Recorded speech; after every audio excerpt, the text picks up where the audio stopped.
Hey, what's up? This is Kevin from Kevin's Barbecue Joints, and I'm excited to bring you this one. It's really a great conversation with Karl Fallenius from Owlbear Barbecue in Denver, Colorado. He's doing Central Texas style barbecue, but with his own twist. But he does have some background and some knowledge into cooking Central Texas style barbecue because he worked at Franklin Barbecue for over a year.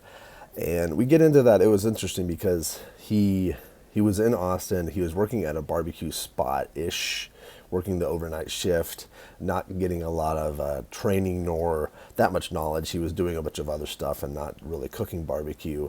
And then when he got the job at Franklin, he was a bit overwhelmed. And he talks about how you're dealing with 5 different fires and keeping the temperature within a certain degree of consistency across the board with those 5 fires, with those 5 pits, and the volume that they do. So he has a great background, but when we talk about his menu and what he's done in Denver, it's his own twist and it's his own spin, and things are a little bit different with him, and he loves it, and all of his sides are vegetarian, and he's very conscious of what he's doing and with serving meat and the sides. He wants to give people balanced options. It's really interesting, and if you're listening to this on the podcast, you'll hear his daughter, and then also if you get a chance, I have a YouTube version of this at youtube.com/Kevin's BBQ Joints. Make sure you go to that and check that out because his daughter is super cute, and he's taking care of her while he's doing the interview. So she's jumping in, she's climbing all over his head. She's trying to jump in.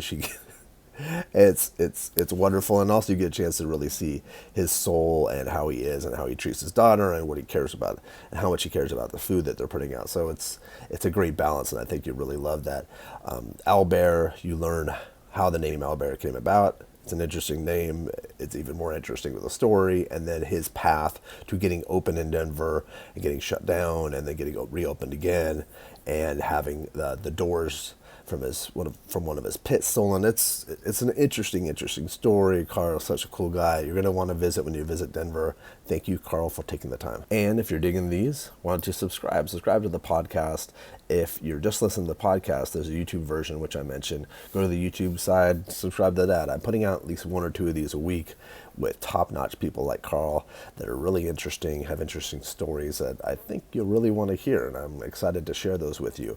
I have a website at kevinsbbqjoints.com with links to all the podcasts, all the YouTube stuff, lists of pop-ups in Los Angeles, lists of pop-ups and underground spots in Texas, working on those major lists, but with lots of other stuff. So check that out. I'm available on all the social media at Kevin's BBQ Joints. But at the end, thank you so much. I really appreciate it, and enjoy this. Have a great week. I'm glad we've got it going. So how are you doing, Karl? I am doing okay. How are you doing today? I'm doing well. It's hectic, but everything's hectic. Life is always hectic, isn't it? Absolutely. From what I've read about your journey to where you are today, it's been pretty hectic for you too. It has been crazy. We definitely got put through the ringer. You know, we're cooking live fire barbecue in the middle of Denver, and city wasn't too sure how they felt about that. So is it kind of similar to what people have to deal with in Los Angeles or maybe even Chicago? Absolutely. Luckily, we're in an up-and-coming neighborhood that is still zoned as an industrial mixed-use area. Oh. So that's not going to last much longer, but now that we're open, we'll get grandfathered in, hopefully. Oh, that's nice. That would be really nice. And I know that I used to travel to Denver a lot for business, and there was Lodo. Lodo had just kind of become Lodo because it's lower downtown, right? Absolutely. So we're just a little further north. Your RiNo? Is that what it is? RiNo or? RiNo. RiNo. It's weird because RiNo's not a neighborhood. It's a district. It was put together to support local artists. Okay. To become an art district. And, usually that's kind of the first step towards gentrification in any neighborhood. Sure. Is the low-income artists move in and start doing cool stuff, and then a coffee house. Yeah, I mean, it's funny because the person who got me to Denver in the first place is a guy I grew up with who opened a coffee shop in the neighborhood and kind of kicked off the entire gentrification thing. So yeah, RiNo is actually a district that incorporates 5 different neighborhoods. Okay.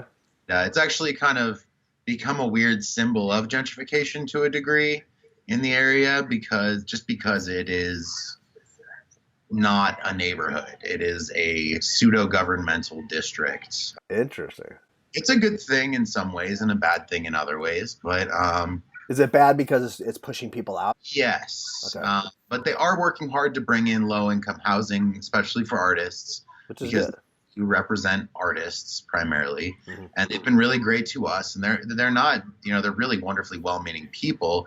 But if you talk to a lot of the old locals, I think they find it frustrating that suddenly their neighborhood, whether it be Curtis Park or Sunnyside or all different kinds like this, yeah, one of the 5 different neighborhoods, they seem a little off put that their neighborhood is no longer their neighborhood. Uh-huh. And it's a tough thing in general. I think if when you look at it, because it does make the area better, but is it better for that? I guess yeah, it's kind of Yeah, absolutely. And in this situation, it has brought a lot of money and jobs and to an area that was previously very underutilized, and there really wasn't any reason for people to go there unless they lived there already. So, was the rye and the no. Is it north? Is no the north? yeah, River River North. North. Okay, it's new of me because it's yeah, it's funny how Where we are, there is no like the river's not even close to where we are. It's an interesting neighborhood, but I like it a lot. It's kind of where we've always been. okay. I have a lot of friends, and the people who work in the neighborhood are amazing. The other business owners and employees at the various businesses are all like really, really great people, and That's important. yeah, I feel really lucky to be a part of their community. Wait. So there's a million things I want to ask you, but I don't want to forget. I don't want to forget by asking Owlbear.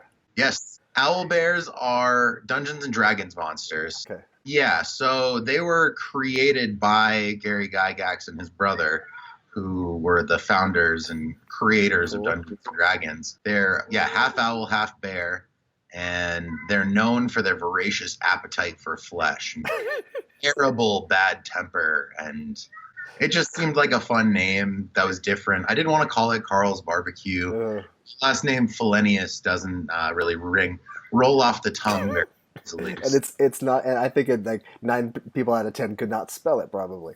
Absolutely. So it was just It's a memorable name for sure. oh, absolutely, yeah.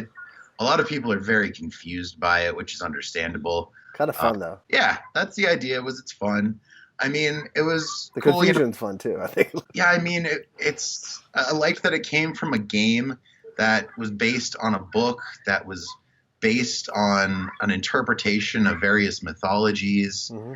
and it's that's kind of what we are. We're a barbecue place based on an interpretation of a regional barbecue style, Sure. based on an interpretation of barbecue in general, just based on another tradition and another tradition. Yeah, all those traditions that laid fit. Yeah, that's interesting. Yeah. I mean, barbecue today is almost, unless you're going to certain spots in, rural North and South Carolina, and they're all things considered, it's an old cooking style that has been totally changed with modern techniques and Hmm. approaches and mentalities. Especially the more and more we understand about like the chemistry of cooking and Hmm. the science behind everything that we're doing. As it spreads, like it spreads to places like RiNo, it's like it's amazing. From Colorado originally. Okay. I learned how to cook in Texas. Yeah, I was You know, gonna. Yeah, so were you born in Denver or Boulder or? it's not. I'm actually from Telluride. Oh, okay. Oh, way over on the other side of the state. My parents have been there since '78. They're never leaving. It's kind And of nice there. it's still a 6.5 to 7.5 hour drive from Denver, but it's a lot closer than Austin. Or before that, I was in New York and Vermont, like all over the Northeast coast. And Were you cooking over there or just? no, I actually don't have a ton of professional cooking experience other than in barbecue. I had a summer job working garde manger in a pretty fancy restaurant in Telluride once. Okay, And in college, I delivered Chinese food. that counts, I guess. Yeah, I mean, I did some like restaurant industry stuff. You walk into the kitchen. Absolutely, yeah. But I wasn't like cooking and cooking and studying cooking. And after I lived in New York for a little while, I definitely fell a bit more in love with food in general. I'd always loved food. I've never been a small guy. I kind of question people that just don't love food. Like, 'cause there's people like, I'm really not a big fan of food. I'm like, it doesn't make any sense. I totally understand exactly where you're coming from. But I got into barbecue basically because I liked the idea of it. I mean, I was doing pork butts in my backyard and throwing parties. In New York? No, this was more in Texas. And Okay. So did you move to Texas for work? I moved to Texas from Vermont. I moved all over the place, man. But I actually moved to Texas from Vermont in February. So I went from a raging blizzard to, nice 60, 70 degrees. Yeah. And everyone complaining about how cold it was. Of course, yes. Yeah, these warmer climates, when it's 60, you have to wear jeans and a jacket. It's cold. Oh, yeah. But no, I moved back and forth from Texas to Colorado one time. I went Texas, Colorado, back to Texas. And then it was on the second trip I fell into a job cooking barbecue at a place called Blue Ox BBQ. Oh, yeah. What was the guy's name? That was, I'm totally spacing on his name. No. This is my and she's saying hi. Hello. Do you want to be part of Daddy's interview? Do you like barbecue? Yeah, you want to sit on my lap? Apple? Did she say apple? She said lap. Oh, lap. She's not sure how she feels about barbecue. Sometimes. Hey. Sometimes she'll just mow down on a bunch of brisket. Yeah, he's interviewing Daddy. Okay, you gonna go watch Peppa?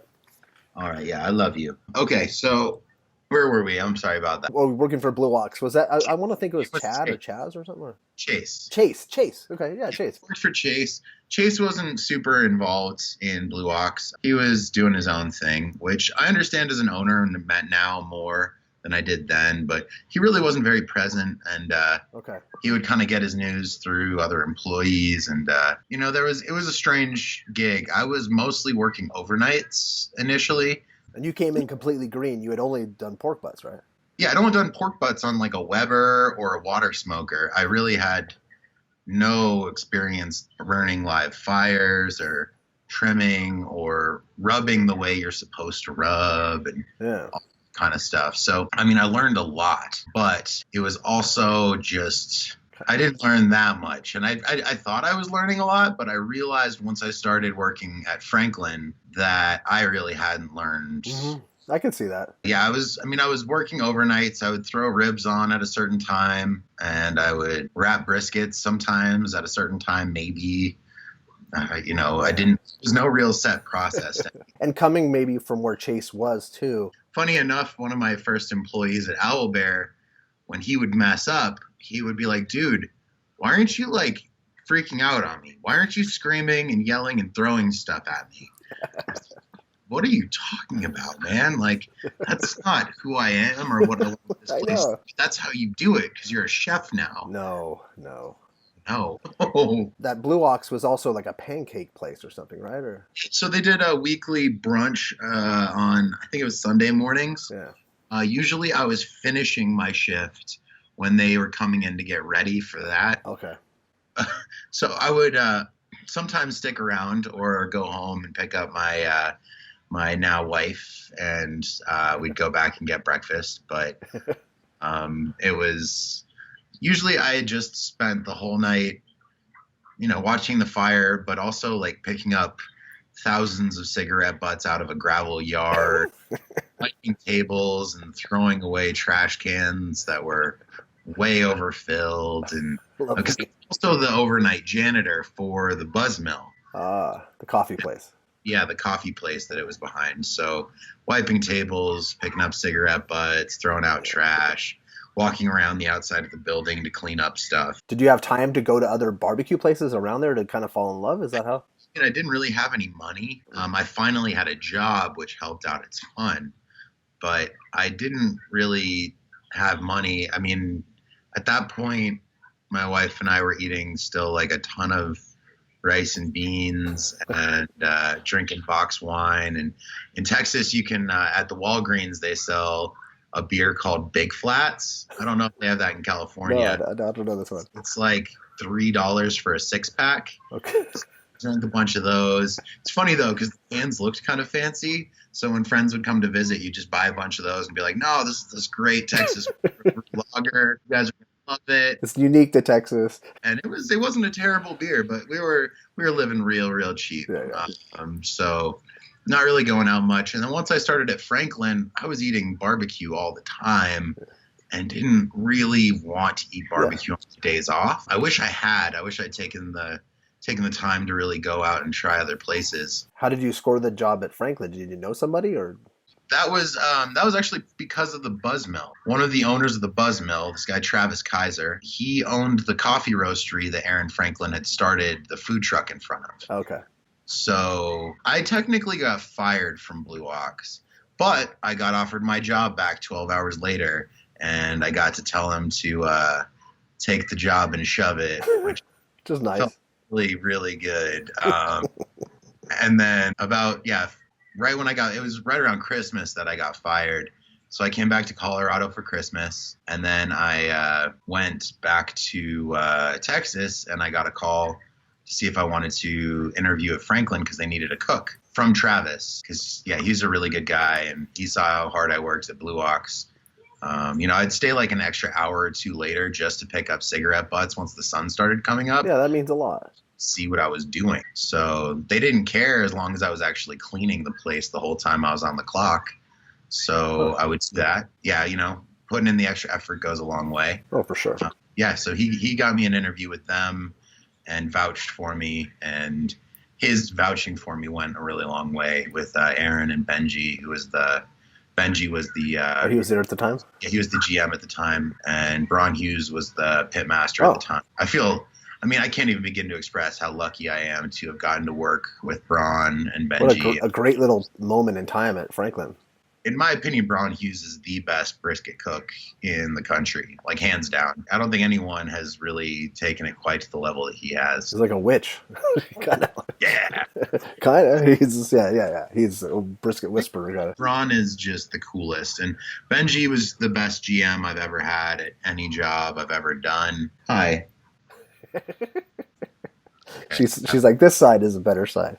Yes. Is this the way I should do the interview, little girl? So, I was at Franklin for a while, about a year and a half. What was that experience like? And I've talked to one other person that's worked there. What was that like? It was amazing. It was also mind-blowing. Going from working one fire with very little, real direction in what I was supposed to do or how I was supposed to do it, to going to a job where the expectation was you're going to manage 5 fires so well that you barely have 5 degrees of variance in your temperature at all times. Wow. And you are going to also have enough time to step away and do side work and make your sides and get more stuff rubbed and ready to go on. And the first few weeks were really hard for me. Yeah, was it stressful at first? Oh, it was so stressful. It sounds stressful to me. Also, the first week I was there, I split my hand open really bad, splitting wood, splitting some live oak. It's so knotty. It doesn't usually split right in half like post oak does. And one side just popped straight up into my knuckle, and it split it all the way down to the bone. So that was my second day at Franklin. And the day after that, like an idiot after work, I got into our truck. My wife was picking me up. Then girlfriend was picking me up from work, and I ate her leftover lunch, which had been sitting in the car for like 4 hours in the middle of the summer in Texas. Oh no! And I got really bad food poisoning, and I missed 2 days of work. But all in all, I still went into overtime that week. So yeah, that says a lot right there. It was a really crazy week. They have understandably really high expectations. They have such an amazing reputation to uphold, and you have to maintain quality while you're putting out an extraordinarily high quantity of barbecue. Extraordinarily high is, relative. There are places that run, Old Hickories and Southern Prides and those big offset or those big assisters. Yeah, the Oilers and stuff that can put out way more food than that, but without really the attention to detail, the labor basically. And in the end, that's the secret ingredient to cooking great barbecue is hard work and labor and detail and being detail minded, right? Yeah, there's a guy here, Wayne Smoke Shack. He smokes on Pellet Smokers, But man, he works the hell out of those pellet smokers and comes out with an amazing product. And that's like, and I think that that's the a kind of a misnomer. People think that you need an offset, you need something special to do. You can do great. It all depends on if you know your device that you're cooking on really well. Yeah, and I mean, at least a pellet smoker is almost always 100% wood fueled. True. You're not gonna get any residual gas flavor. You're not going to have smoldering wood that's throwing creosote onto the meat and creating off flavors and, undesirable effects. So do they talk you, like, did Braun talk you through a lot of things? Like, how does that work? So, I mean, when I started, I was trained by two guys, Andy Morris and Andy Reisner. Oh, yeah. Andy Reisner is now the pit master at Franklin. Yeah. And Andy Morris ran the smoking program at Komori Tatsuya for a while. He helped me open Owlbear, okay. And now he works with Braun and Inkle Sinclair at Style Switch and Lance Kirkpatrick. Yeah. And they're, man, what a dream team, those three guys. Yeah, well, so my wife used to work for Todd Duplachant at Lenoir, okay. who is a partner in the Switch as well. Gotcha. That guy is a genius. Coolest, nicest people in the world. He was like really hugely influential to me in how I wanted to approach running a kitchen and being a restaurant owner. He's just a kind person who has high expectations, but isn't going to be an asshole about it. Isn't going to demean his employees. And I always thought that was really. Don't you kind of feel like that day and age is over, sort of? Like, I'm sure it exists in some respects. I don't think that will ever be truly over as long as people are kind of just mean to each other. I think the world is becoming a better place all the time. It doesn't seem like it maybe sometimes when you're looking at the news headlines. Yeah. If you look at it, it's awful. But at the same time, people are more accepting and kind than there's, less violent crime than at any point in history. Yeah, I think things really are getting better in the world, and that will definitely translate into how people are treated at their jobs. And I mean, it's such a dude club, man. It's such especially barbecue too. Like, I mean, a lot of barbecue guys are really nice, but it's just such a bro club. It kind of is. Ladies cooking barbecue. I think there should be more. Absolutely. I mean, it's hard though sometimes. Like, sometimes I worry about hiring girl cooks because there's a lot of weird hours where we are, and we're right in a big drinking neighborhood. Yeah. I don't want them out. I don't want the liability of having a girl working by herself at 3 a.m.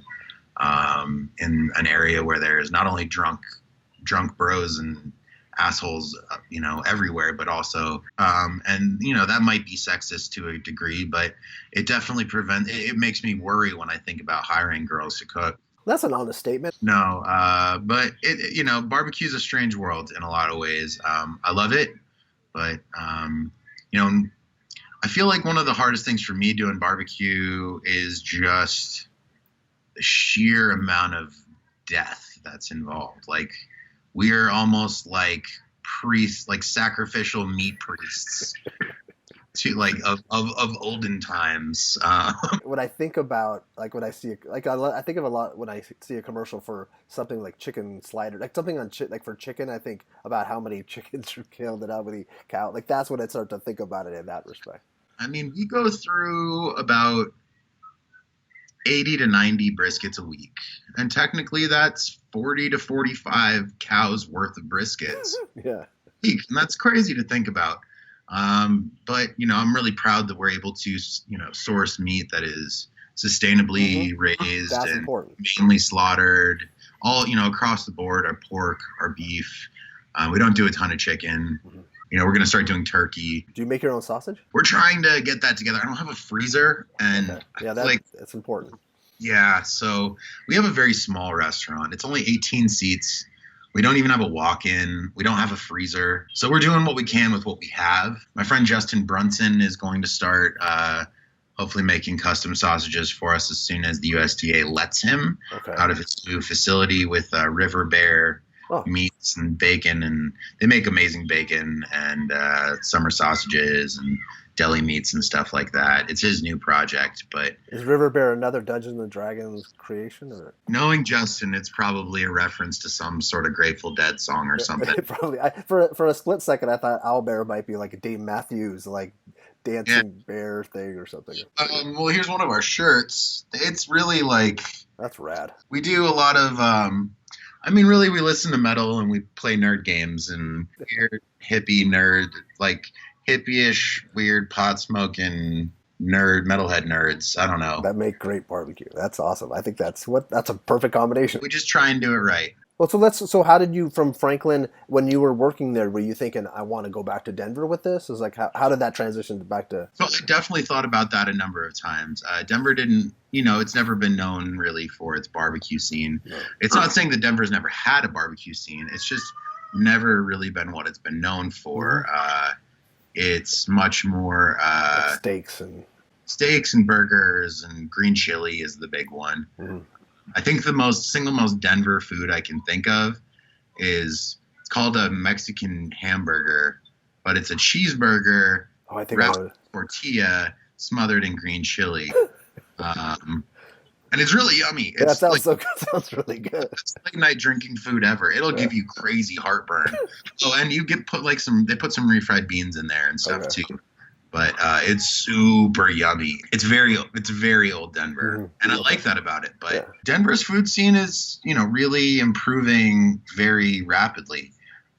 It's a really great town. It makes sense because it is such a great town, and it's a lot of people are moving there too. So you would think that it would start to really explode. Denver's the most interesting place I've ever lived. It truly is. More than anywhere else I've ever been, a crossroads of America. I mean, the biggest highways in the country come through Denver. The biggest train lines in the country come through Denver. It's right in the middle. It's where the Midwest meets the Rockies. It's where the West almost begins. True. In a way. It's a weird hodgepodge of all of those cultures. I mean, the primary transplants into Denver mostly coming from Texas and Kansas and Illinois, and we get a lot of California too. Californians, I thought there's a lot, like 15,000. There's a lot of Californians. There's a lot of Southerners, Georgia, Alabama, Mississippi. But it makes sense that they would want food that they were familiar with. Yes, and we, in a lot of ways, we are a Texas barbecue restaurant, but in a lot of ways, we aren't.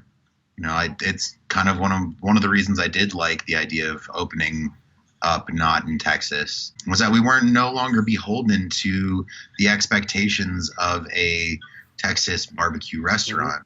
Be whatever the heck we wanted to be. How are you different? What kind of sets you apart? So, I mean, our rub's a little bit different on everything. Like all of our rubs are a little different. I guess the most traditional thing we do is almost more of a North Carolina, like Piedmont pork shoulder with vinegar pepper sauce. Sounds good. Our brisket isn't just salt and pepper. We are very open about the fact that we slather just about everything we cook in mustard. Okay. Before we cook it. The only exceptions to that are the pork shoulder and the pork tenderloin. Why did you go that route? I just think it gives you a better product in the end. Our rubs are a little bit more interesting. Some of the flavors come through. Some of them don't quite as much. Our ribs, they're dry rub ribs. We don't sauce them at all. But, then we have 2 barbecue sauces right now. One is definitely more of a Central Texas barbecue sauce. I just added another one, though, that's like, I call it breakfast sauce. It tastes like a diner breakfast barbecue sauce. It's really different, but almost like an A1 almost, or like a Heinz 57 or it's Heinz is the base. Okay. But then it has coffee and pancake syrup for sugar. I was like, I'm not paying $50 for a gallon of maple syrup. That's crazy. I'm giving this sauce away. And also it's barbecue. We're not trying to do something that's super fancy and high end and, so why not do, something that tastes like breakfast in a diner that you can dip your brisket into and have it all kind of come together nicely. I love that. Now, did you open a food truck first? Is that the route that you did? I wouldn't call it really a truck. What's wrong, darling? Okay, I've got to talk for a little bit longer. Okay, We're heading to the second half of the story. she's gonna be back from work soon. I love you. Yeah, so it wasn't really quite a food truck. We somehow managed to get our smoker, which was on a trailer.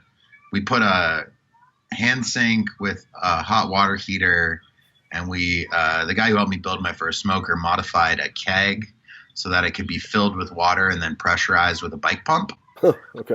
Um, and so we had that on the trailer. They made sure that we had hot water, and they passed us as a food truck, even though we didn't really have any way to sell food that would have been up to food handling code Okay. at this point, even with that setup. So I took the back of an old box truck and I built it out to serve food out of that.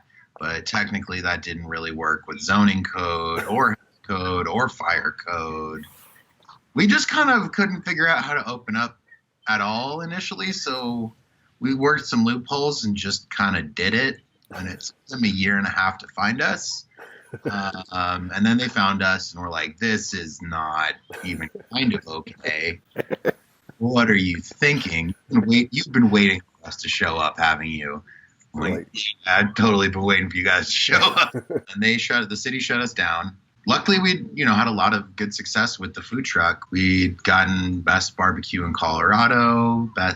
Our first year open, we got like second best new restaurant in Denver from Dining Out Denver. I mean, there's so many different people who hand out all these awards. It's there's never enough. Objective and inane, but they're helpful things. Were your pits from Texas? No, so when I left Texas, I picked up a trailer in Manor, and then I picked up propane tanks in Oklahoma, and then I got to Denver and found some welders to help me out with stuff. Well, that's cool. And because I'm not much of a welder, can use an angle grinder pretty well, but I'm definitely not a welder. I'd like to learn. I just don't really. It's an interesting skill set to have. Absolutely. Anyways, we got pit made. We built out the container, and we opened up with this bar called Finn's Manor that has like a bunch of food trucks outside. And that was a friend of mine who I grew up with. Who was one of the owners of that place, and that's one of the reasons I knew about it and had the opportunity to move up here and participate in opening there. Yeah, we had a really good first year and a half. I mean, honestly, I'm still paying off that first winter. We were outside in the winter in Colorado, and so that's rough. But no joke. We managed to make it work somehow. So you got shut down. Then how long did it take you guys to? It took us about 2 years to get back open. It took us a bit over a year to even get construction permits from the city. From when we closed to when it was 4 months until we found the place. We got the place that we were opening the restaurant in, and then another month to get plans submitted, and then about 13 months just to get our construction permits. And then another 8 or 9 months of construction. I mean, we had to put in another bathroom, run grease lines everywhere, put in a grease trap, fix all the electric, fix all the HVAC. It was a lot. Yeah, it's a lot. Best job of hiring some of my subcontractors. I had some really good ones. Most everything went pretty well, but there was just some minor hiccups here and there. When did you officially open again? We officially reopened in May. Are people excited to have you guys back? I mean, it had become an interesting thing. Some people, there was a lot of speculation as to why it took so long. There was a lot of people during that time. We built a second smoker. And as soon as that smoker was built, someone came through in the middle of the night one night with an ankle grinder and cut off the doors of our new smoker. Jeez. Please don't press any buttons. Don't press any buttons. Who do you think this was? I have no idea. I mean, I have plenty of ideas, but I'm not sure enough that I can ever really say, hey, this is the guy who did this. I just don't have enough proof. And we have video of it, but the license plates are like something is taped over them. Their faces were covered. I don't know who who took our smokers or why they took the doors or why they took the doors. They stole the doors? They just stole the doors. They didn't. So weird. Scrap. I had a ton of scrap laying around. You know, some people have come to me and said, hey, I'm pretty much sure it was this guy, or I'm pretty much sure it was that guy, and this is why. I don't think it was vegans. They would have spray painted the wall too, or spray painted something. Yeah. I don't think it was scrappers, because they didn't touch any of the actual scrap that was way more valuable, that was just laying around and didn't require any extra work. I think it was someone just trying to make my smoker not work. Yeah. And they only did one. So I think it was someone who didn't want to ruin anything for me, but wanted to just kind of cause me some problems. Mm-hmm. Throw a wrench into the works for a little bit. It doesn't really matter anymore. Fixing the doors was a complete nightmare. You know, they're made out of the propane tank, those doors. So trying to fabricate steel to fit that curve and fit the curve and all of the imperfections. Of course. So the first guy who fixed it only kind of fixed it, and then my friend Caleb, who is a wizard, he's a steel wizard. He came in and he actually ran beads on the inside of the door to warp it as it cooled, so it fit into place just right. Wow, that's so smart. He cut it here and cut it there and then re-weld it and warp it again, and he got the whole thing to fit almost like new. So when you opened in May, were there people that were waiting, the barbecue people, were they excited that you were back? They were very excited. What were your hours to begin with, and then are they the same hours right now? What are your hours right now? Hours right now are Thursday through Sunday, 11 a.m. to sold out. I mean, I'm still working 6 days a week to be open 4 days a week until I can get my staff trained up a little bit better, have a little bit more staff. It'll be hard to add those other days, but the goal is to be open Tuesday through Sunday, 11 a.m. to sold out. Is there a line ahead of time? Not always. Okay. Some days yes, some days no. It seems like the days where we have the crazy lines almost tend to discourage people from coming back later in the week. Like they walk by and they see the line and they're like, oh, I don't need to do that. That doesn't look so fun. I don't care how good the food is. Yeah, there's those people. There's always those people. It's always, it's been really great. It's been a little up and down and hit or miss, but mostly we've been super busy selling a lot of food. We're definitely selling more than double what we were selling at the food truck, which is awesome. Most days, at least. Yeah. Some days we're selling about the same amount, but what proteins and what sides? We're doing brisket, pulled pork, pork belly, pork ribs, pork tenderloin. And then, so lots of pork, a little bit of beef. Mm-hmm. We do some specials. We do a pulled duck special.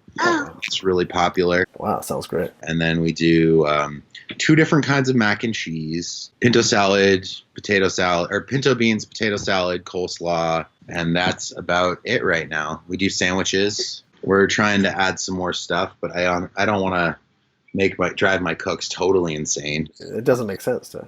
No, I'm going to add another side or 2, I think. Stuff that we can cook in bulk, cool properly, and then reheat throughout the week instead of trying to do the same. I mean, honestly, I don't think we'll be able to. We're going through enough sides that we can't even keep up with what we're already doing to a degree. And you'll have sausage too, then eventually too. I forgot the cucumber salad. Oh. Which is something new that I came up with. We're doing what we can with what we have. I want to add sausage to the menu permanently. I would like to make it myself once I can afford the equipment. I need to get a grind. Like I have a stuffer. I need a grinder and a freezer. Did you make sausage at Franklin? No, we never were when I was there, we did not make our own sausage. Okay. He was getting it from the Austin Sausage Company. Oh, yeah. I forgot about that. Yeah. Oh, man, they make such good sausage. Yeah. And they're super talented guys. Don't they use not blood, or they use something in there, right? Yeah, it's nice. It adds good lean texture and a little bit of minerality. That's minerality. Yeah, without adding cost. I don't think anyone's really doing too much blood. I would love to do blood sausage on this. I love blood sausage. Me too. I want to at some point. I really, really, really want to do an American full English breakfast. Would you do an American style version? Yeah, I would basically use like my bean recipe that I already use, and if we do smoked mushrooms and smoked jackfruit. All of our sides are vegetarian. Nice. So we're trying to be as vegan and vegetarian friendly as we can. That's smart where you are too. It makes sense. But even beyond that, like just trying to get meat eaters to eat a little bit less meat once in a while. Not all the time, just like sometimes, you know. We don't need to eat meat every day, do we? So what was it like to have Daniel come by? That was great. It was also super stressful. I didn't know that. I knew he was coming through, and I knew there was also a podcast who was coming through to do a little podcast recording. What I didn't realize was that the podcasters and Daniel Vaughn were going to be there together, and that they were going to do a big interview outside of the restaurant. I didn't know that. They were also going to pull me into. They actually just released it today. The podcast is called. I think it. So it's these guys. I think it was either No Vacancy Colorado or Stoned Appetite. Those are the guys' two different things. Okay. And I'm pretty sure it was Stoned Appetite. So it was two stoned Southern boys and Vaughn, and it was pretty amusing. But it was also like, I think he told them they could have half an hour to 45 minutes, and they ended up taking up 2 hours of his time. Well, as long as it doesn't reflect poorly on me, they're nice guys. Like all of them are super nice. I'd met Daniel before when I worked in. I'm sure. As he was touring around, I was thinking, when's he going to Owlbear? When's he? And then finally, I'm like, okay, he finally went. Yeah, I was kind of surprised we were one of his last stops, but so super thankful because the day that he got into town, our warmer messed up and got way too hot and way too humid, and the food was good, but it wasn't nearly as good as I wanted it to be. And of course, even the day where he came in, the briskets that we were started off with for some reason were a little bit overcooked and mushy, and then the briskets that we got to like as soon as he left were perfect. But he was stoked. Everyone seems really excited with our pork belly. That kind of seems to be what's standing out to at least the people from Texas. They're saying our brisket's great and our ribs are great, but that the pork belly is what they're super surprised. And it looks beautiful from what I've seen. Thank you. Yeah, we do it a little bit different. We don't do the burn ends. We don't cook it the whole belly and then make those big bacon slices that are super long. And we cut it so that they're long, thin strips of meat that cook a lot more evenly. They almost look like slices of lean. Yeah, I love it. It's so rich, but it's so tasty. It's the only meat that I really bring home and eat a ton of at this point. That makes sense. Yeah. Does she like it? Loves it. She loves that and the brisket. I don't think she knows what to do about ribs. I think the bones freak her out a little bit. Mac and cheese. Kind of likes the beans. She's kind of picky. She mostly, just wants to eat like yogurt and mac and cheese and Goldfish. And you know what's funny is that'll keep someone alive. Like it's funny how like you'll see what kids eat and you're like, that keeps you alive, I guess. I guess it does. Yeah. Probably not for 75 years of it, but no. I want this picture. This is the picture I'm going to use for the thumbnail.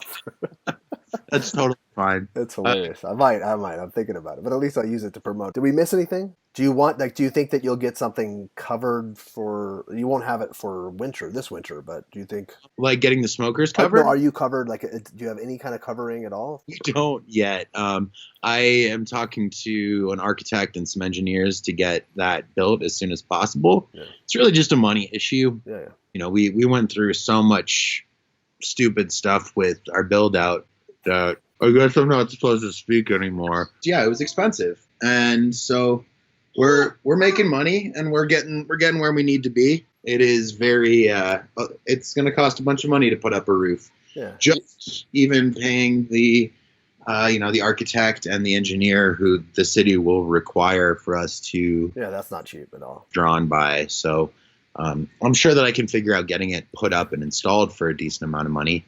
But the other stuff is what I'm a little bit. No, yeah, that's true. That's true. We're almost there though. I think we should have we kind of need a covering by winter. And then I can also put a warmer under there, and I can put in the summer I can put misters under there, and it'll be nice for summer too. It'll be really nice.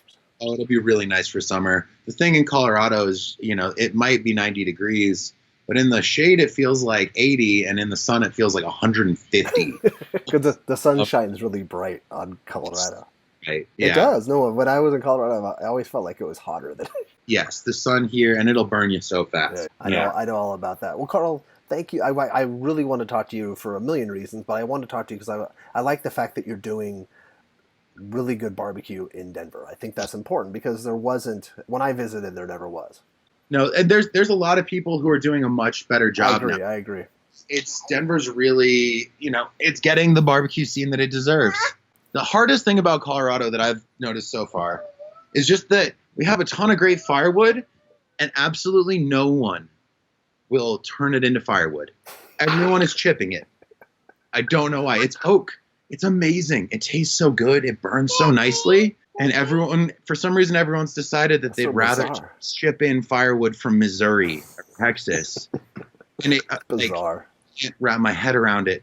And it's driving me crazy. I mean, I've asked a ton of different wood companies to just be on the lookout, even just to broker a deal so I get like 10 plus cords.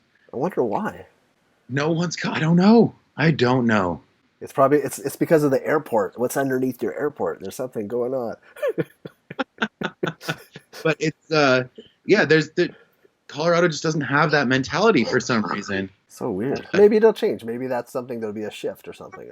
I'm trying to kind of help out with is I want people to realize that we can go on, but I think that people really have gotten a sense of who you are and where you've come from and what you're trying to serve, and I think this is important. I think it's really good. I'm happy we got a chance to speak, and you also got a chance to find out that you're a good father and that you have a daughter that wants to spend time with you. I love hanging out with my daughter. That was the only upside to getting shut down when we did, because my daughter was born 2 months later, and I got to spend a ton of time with her while we were waiting on permits and waiting on all kinds of stuff, and I got to really get to know my daughter at that young age in a way that a lot of dads don't really have the opportunity to, not because they don't want to, but because they have responsibilities. And made me feel like a bum because I didn't have a job at the time. Luckily, she has the coolest mom in the world who has helped us survive through these tough times and, supported us in getting Owlbear open. I couldn't have done it without her. It looks like it's time for me to take her. That is it. That's the shut it down right now. Well, Karl, have a great week. Hey, it was really nice to meet you, Kevin. So nice to meet you. I can't wait. I'll be out to Denver in 3 or 4 months or so. All right. Well, I'll be here, so I hope to see you. I'll reach out ahead of time. We'll hang out. Oh, please do. I really enjoyed talking to you. I really enjoyed too. I think we're very similar. We have this similar sentiment in life. I think we're kindred spirits. Well, have a good one. I agree. Hey, have a great one, Kevin. All right, thanks so much. All right, bye. Bye.